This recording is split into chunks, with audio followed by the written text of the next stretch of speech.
The war had ended, though no one really seemed to notice at first. On the surface, the galaxy was quiet, but underneath that quiet lingered the kind of awkward tension that clung to people like unwashed spacesuits. Marcus floated among the debris of the orbital station, trying, and mostly failing, to look heroic while simultaneously keeping his coffee from sloshing out of the gravity-adjusted mug. Zero gravity was great for stunts in hollow movies, less great for spilling hot liquids on freshly repaired circuits, as he had learned to his eternal dismay. Somewhere behind the scorched metal panels and flickering lights, the remnants of alien forces moved with the grace of someone who didn't need to worry about gravity at all, which made Marcus feel like a clumsy, caffeinated jellyfish in a ballroom full of swans. He hated feeling clumsy, but he was very good at it, and his self-awareness made him even clumsier. And then he saw her, Liara. She emerged from the wreckage as if she had been stitched together from starlight itself, her long ears swaying slightly with a rhythm only she could hear. She looked almost human, smooth skin, delicate features, eyes that seemed to hold galaxies, but there was something undeniably alien about her. The iridescent shimmer of her skin caught the dim light of the station like liquid metal, and her eyes, a shade of violet Marcus didn't have a name for, seemed to notice every little thing, including the fact that he was trying to appear calm while secretly panicking over the state of his coffee. Marcus' first instinct was to apologize for the war, the universe, and his general incompetence in about 7 different languages, though he ended up just saying, "Hi, sorry about the station situation," and everything else. Liara raised one long eyebrow and tilted her head, which caused her ears to twitch in a way that made Marcus suspect they were also capable of expressing sarcasm. Everything else. She asked, voice smooth like liquid starlight but with an edge that suggested she could be deadly if she wanted. That's ambitious. He managed a crooked grin and a nervous shrug. I aim high. Then his foot snagged a loose panel and he went spinning into a floating crate of alien tools. Liara's lips twitched, whether it was amusement or disdain, Marcus couldn't tell, but her hand shot out and caught the crate with impossible precision. You're surprisingly inept, she said. I like to think of it as charm, he said, blinking at her like a fool. Charm is not going to save you if a stray graviton field decides to crush your ribs, she replied. Marcus winced, imagining exactly how that would feel. He tried to hide the fact that he'd spent the past 3 years surviving space battles and political assassinations, but still panicked around someone who could effortlessly juggle gravity and metal like it was nothing. Despite the war having ended, or maybe because of it, Marcus and Liara were assigned to work together on the debris clearing. Officially, it was for mutual safety. Unofficially, it was probably because no one else wanted to be near the two of them after the zero-G coffee incident, which involved a lot of spilled liquid and an alien technician yelling incomprehensibly in 3 languages while Marcus apologized in 6. The first day was awkward. Marcus floated into walls, tripped over nothing, and accidentally launched a tiny repair drone into orbit. Liara just observed, her ears twitching, occasionally muttering something that sounded like laughter or maybe an insult. He couldn't tell which, and he didn't want to ask. It was during the second day that Marcus realized something strange was happening. Despite her alien precision and her lethal elegance, Liara seemed almost amused by him. Not in a mocking way, exactly, though he was acutely aware that he was a walking disaster. More like she was entertained in a way that made it bearable for him to keep failing spectacularly. He dropped a power conduit, and instead of exploding in his face, it bounced harmlessly off his shoulder. Liara caught it midair, shook her head, and said, "You should be licensed for chaos." "What?" "I prefer freelance entertainment," Marcus replied, trying to keep up the banter while secretly praying he didn't make a fool of himself again. He had a talent for that, and he was very aware of it. By the 3rd day they were talking, not about strategy, politics, or the boring mechanics of starship repair, but about ridiculous things. Liara had a theory that humans were allergic to starlight if they weren't careful, which Marcus had refuted by pointing out that he'd spent most of his life staring at suns without dying. She had laughed an actual laugh which made the entire station feel lighter and said, "You're clearly very stubborn, I like that." Marcus had learned 2 important things quickly. 1, Liara's long ears were more expressive than most humans' entire faces, and 2, he was in serious trouble. Not the trouble where someone dies or a mission fails. The trouble where he realized he wanted to see her ears twitch every morning and hear that laugh every night, even if it meant continuing to trip over floating crates for the rest of his life. Their work together became a combination of dangerous tasks and ridiculous competitions. Who could catch a floating spanner first? Who could navigate a graviton field without spinning into a wall? Who could survive Liara's screaming fruit without screaming themselves? Marcus learned that the alien fruit really did scream when bitten, and that his yelp sounded like a mix of panic and sheer indignation. Liara had clapped her hands, or rather, she had lifted them gracefully, letting her fingers hover above the air, and giggled. "You humans are far too loud for your own good." The days passed, but the war's shadow lingered. Ghosts of the past appeared in the form of broken starships drifting too close to inhabited stations, old AI drones reciting military commands to walls, and stray ex-soldiers muttering about orders that didn't exist anymore. Yet amidst all that, Marcus and Liara found moments of levity, of connection. Sometimes they floated silently, hands almost touching, ears flicking, hearts racing, neither quite ready to acknowledge it out loud. Other times they argued over trivialities: who could pilot a salvage drone faster, who had the better zero-G reflexes, whether alien coffee was superior to human coffee, which Marcus insisted it was. In one particularly memorable incident, Marcus accidentally launched a containment field that trapped both of them in a room with a malfunctioning anti-gravity unit. They floated upside down, crashing into panels and each other, trying to escape, and ended up laughing so hard that neither noticed the unit had corrected itself automatically. Liara's ears twitched, and Marcus had to admit that he was starting to love the sound of that twitch almost as much as her laugh. By the time the third week rolled around, Marcus knew he was hooked. He didn't care that she was alien, that her skin shimmered like starlight, or that she could probably kill him with a thought. He cared that she smiled when he was ridiculous, that she laughed at his mistakes instead of yelling, and that somehow, in the middle of all the chaos of a galaxy recovering from war, he had found a companion in the strangest possible way. Liara, for her part, was learning something too. Humans were messy, unpredictable, and astonishingly stubborn, but sometimes their chaos came with a kind of warmth that alien order could never replicate. And so, amidst the floating debris of destroyed starships, malfunctioning AI, and graviton fields that occasionally made them spin like dancers, Marcus and Liara began something tentative but undeniable. A bond that wasn't forged in battle, but in laughter, mistakes, and the quiet rebellion of choosing each other in a galaxy that had so recently chosen destruction. Even in the midst of ruin, love had a way of sneaking in, carried on the long ears and wry smiles of an alien woman who found him ridiculous, and the human man who somehow survived every day despite it. By the end of the week, Marcus was certain of one thing: the war had ended, but their story, the awkward, dangerous, and utterly hilarious story, was only beginning. Marcus had begun to accept that life after war was neither simple nor predictable. Every day brought new surprises: floating debris that acted like mischievous pets, AI drones that developed snarky personalities overnight, and emergency repair protocols that apparently thought sarcasm was part of their function. Liara, with her long, expressive ears twitching in perpetual amusement, moved through all of it with the calm efficiency of someone who had survived far more hostile galaxies than this. Marcus, on the other hand, navigated the chaos with a combination of determination, panic, and accidental ingenuity, which seemed to both frustrate and entertain her in equal measure. Their next assignment involved inspecting a semi-abandoned orbital research station that had somehow survived the war, although its corridors were littered with derelict gadgets, unstable graviton fields, and the occasional holographic warning repeating the same sentence in 6 different languages. Marcus attempted to follow a simple set of instructions from the station's AI, which immediately misinterpreted him as a threat. Alert: human subject Marcus violating containment protocols. Initiating passive defensive measures, it announced cheerfully. A laser grid materialized and Marcus jumped backward, bumping into Liara, who effortlessly disarmed the system with a flick of her wrist. "You humans have such flair for dramatics," she said, her voice as smooth as a starstream, her ears twitching slightly as if laughing. "I prefer the term charm with flair," Marcus replied, brushing imaginary dust from his uniform. "Also, can we please negotiate on the screaming lasers? I didn't sign up for an interpretive dance with deadly light." Liara tilted her head, smirk tugging at her lips. "You're lucky you're amusing." What? They proceeded through the station with a mix of caution and reckless curiosity. Marcus's feet, or lack thereof in zero gravity, kept getting tangled in floating cables, while Liara moved gracefully, every motion precise and controlled. At one point, he accidentally launched a maintenance drone that buzzed around the room like a hyperactive mosquito. Liara caught it midair, spinning it gently with her long fingers before tossing it into a containment field. "You're lucky you're fascinating," she said. Marcus grinned. "Fascinating and charming, I've got both covered." In a quiet corner of the station, Marcus discovered a room that appeared to have been a galactic cafe of some sort.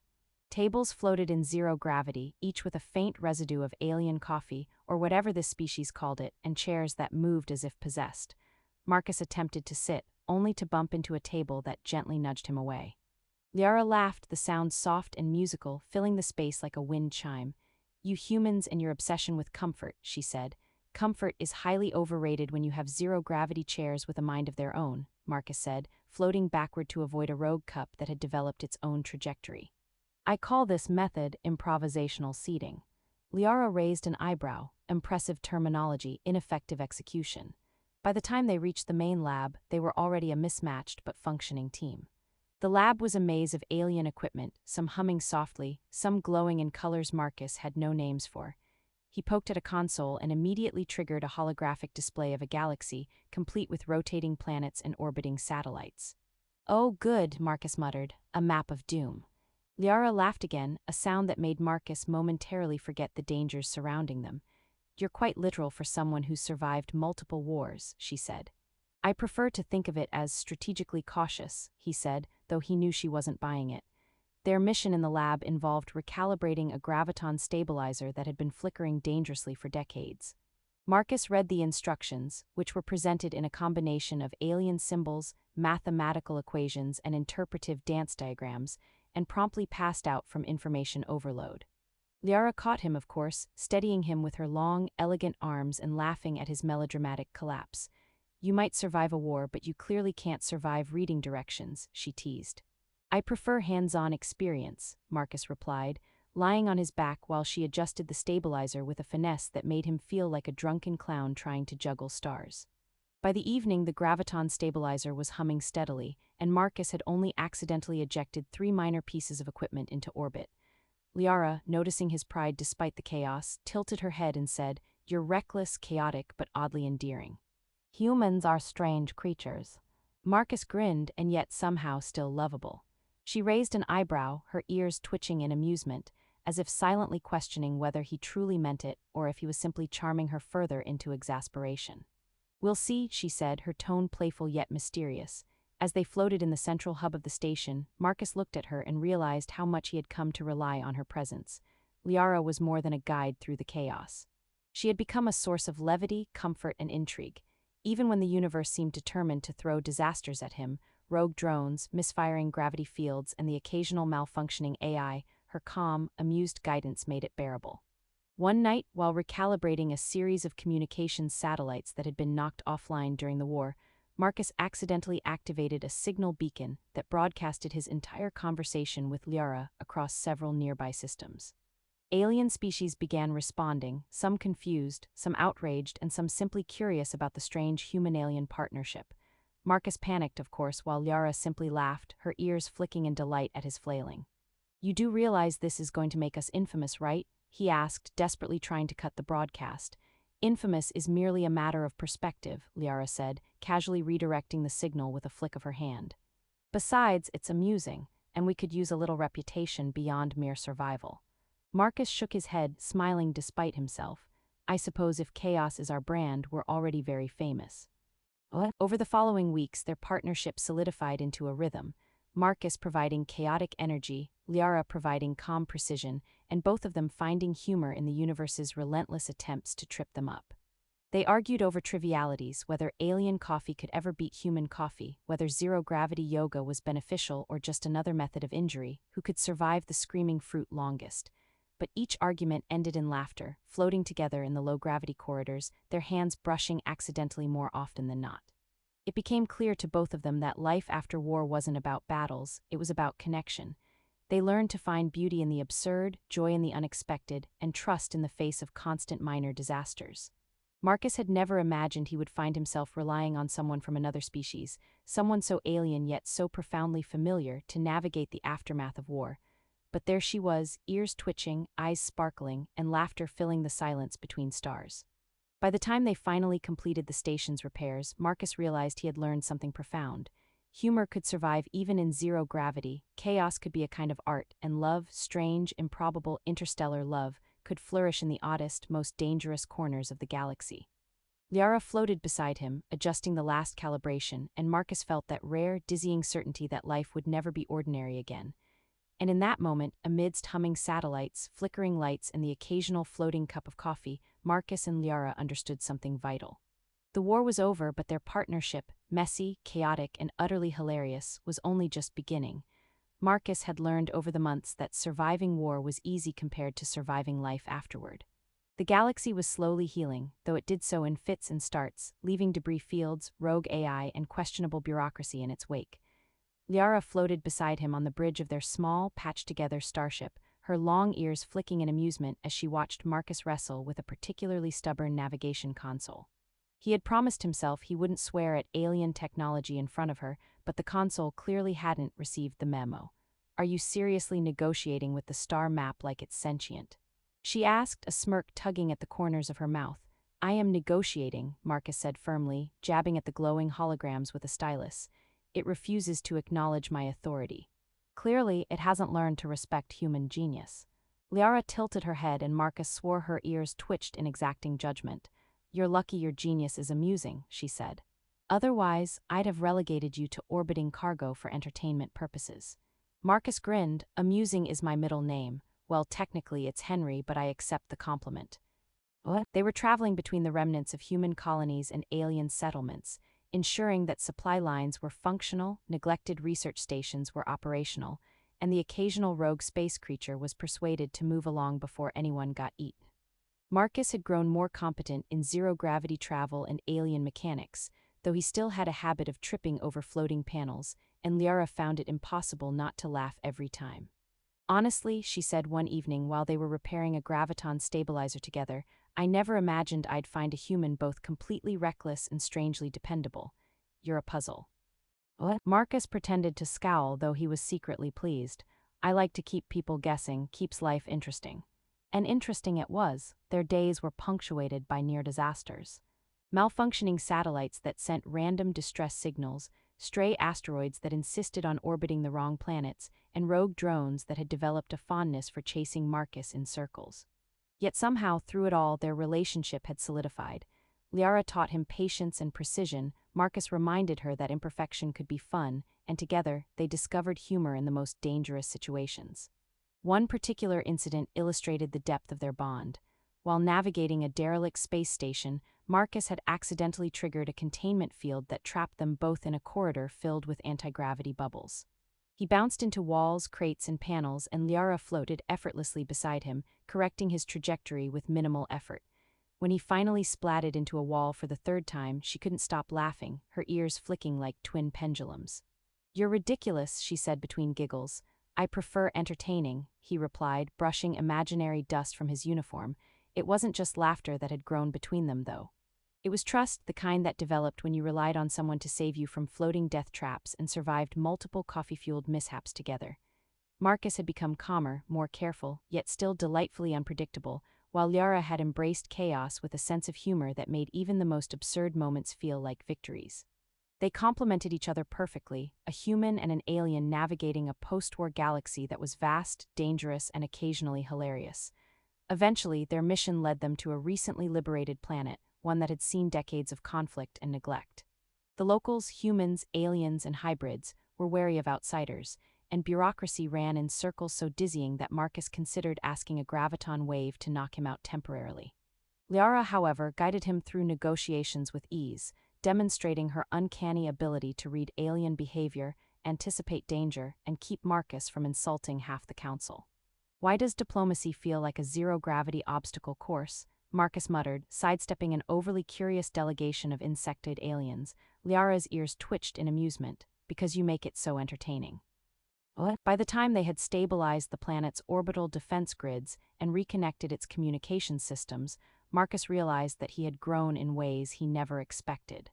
He was still clumsy, still chaotic, still prone to mistakes, but he was capable of calm precision when it mattered, patient when situations required it, and fiercely loyal to those he cared for. Liara had shown him that growth didn't mean losing humor or spontaneity, it meant knowing when to use them. And Liara, for her part, had learned to embrace imperfection. Humans were messy, unpredictable, and occasionally infuriating, but Marcus had shown her that warmth could thrive in chaos, that laughter could heal old wounds, and that love could exist in forms she had never anticipated. She found herself laughing more, planning more, and thinking in ways that had nothing to do with war or survival. The final leg of their journey brought them to a quiet system on the edge of explored space, where they could finally rest without immediate danger. The ship floated silently among the stars, its panels patched and polished, its engines humming a steady, comforting rhythm. Marcus drifted near the observation deck, staring at the streaking lights of distant nebulae, while Liara adjusted the controls with her usual calm efficiency. "You know," Marcus said, "we've survived rogue satellites, screaming fruit, anti-gravity mishaps, and 3 different attempts by AI to kill me. And somehow here we are." What? Liara's lips curved into a soft smile, her ears flicking slightly. "We have, and somehow you're still alive. I'm impressed."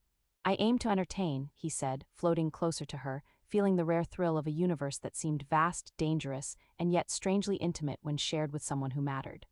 They didn't speak for a while, simply enjoying the quiet hum of the ship, the occasional twinkle of distant stars, and the knowledge that they had survived not only the war but the chaos of their own intertwined lives. Marcus felt a rare sense of completion, a feeling that his journey had not only brought him survival but understanding, connection, and love. Liara, equally contemplative, realized that the galaxy could remain dangerous and unpredictable, yet with Marcus at her side, she felt ready to face it all, chaos, absurdity, and laughter included. Finally, Marcus extended a hand, brushing lightly against Liara's. She took it, her fingers delicate yet firm, and the universe seemed to pause for a fraction of a second. The war had ended, yes,